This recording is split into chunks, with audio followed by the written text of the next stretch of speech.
I'm really glad to have this opportunity of having you chair the session when I contribute on behalf of Elliott, who sadly says his apologies. So I'd just like to start with a quote. Stigma is often encountered by recipients who receive food donations from charities, while the consumption of wasted food, also traditionally considered to be a stigmatized practice, has recently become part of a popular food rescue movement that seeks to reduce environmental impact, Edwards 2021. Now, that work came from Australia, but this is a global issue and a global challenge, which sits clearly in SDG 11 in terms of, looking at resilient, sustainable cities and communities. In our respect, it's more communities and a local authority area scale study. So moving on from this project, which is supervised by myself and Ian Harris, Elliott is doing his MSc bioresearch. So he's squeezing everything into as close to 12 months as possible. So our project partner is Denbighshire Voluntary Services Commission. As you can see from their strapline, they are all about building resilient communities through voluntary action. What some people term third sector, but I really think is the first sector. And our project aims are to identify best practice case studies for the use of DVSC in their future planning, to investigate specifically young people's attitude towards food surplus and aid and the redistribution of wasted food, and to explore how the voluntary sector, through the coordination of DVSC, can lead on destigmatized food aid within the sector to actually address the shame and the stigma that some and many people experience because they have to go, as it were, cap in hand to ask for help rather than to wait to allow the social welfare system to actually work in a way that is less stigmatized. So we're also then, in order to look at where areas of deprivation exist across the local authority areas, we're mapping the deprivation statistics from WIM, the Welsh Index of Multiple Deprivation, but also looking at ONS census data and looking at where food aid organisations are active across the area. So as shown here, Sustainable Development Goals 11, slap bang, we cover that, but also this project addresses SDG 1, 2, 10 and 12. In the same way, it covers at least half of the future wellbeing goals of Welsh Government.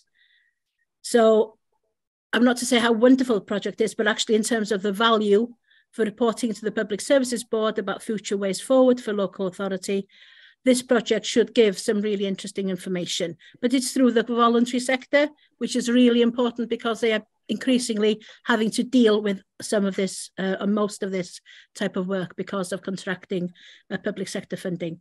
So the objectives we've listed: mapping, best practice, conducting focus group with young people.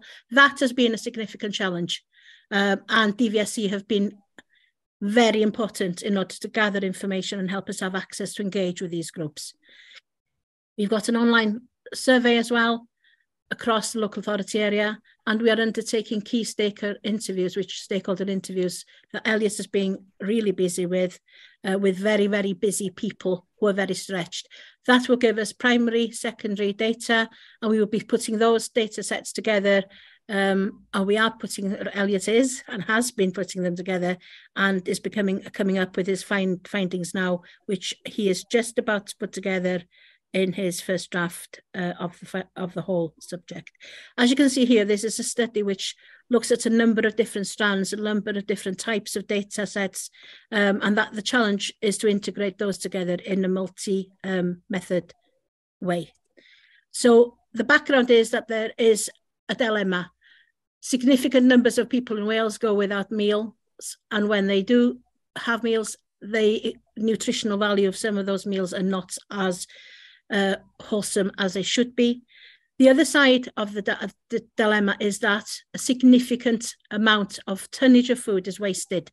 In Britain, of course, obviously that's not the Welsh amount there, but scaling that down is still a significant amount of waste. And that wasted food equivalents then to 27 megatons of carbon dioxide equivalent emissions. So there's also a climate change issue here, which is another element of the SDG goals. But what has been suggested is that our food system is broken.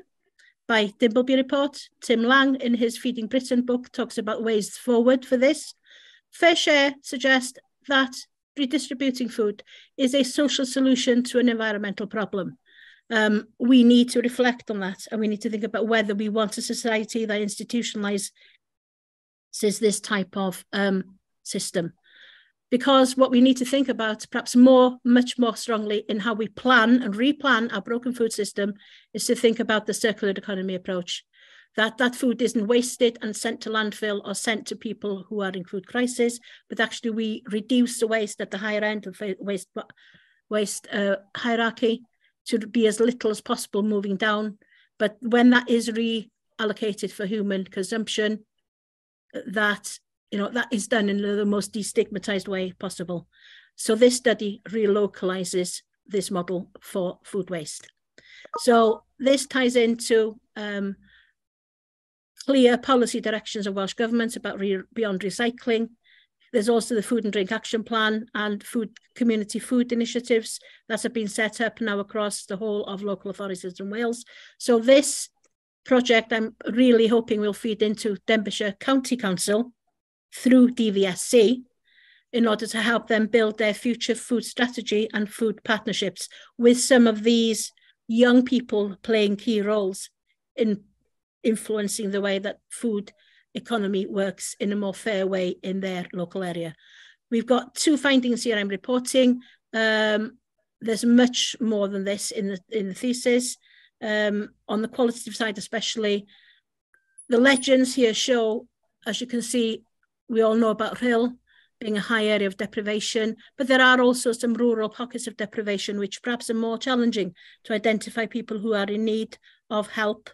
But also we've mapped where the charitable aid organisations are happening, so we can see whether there are gaps.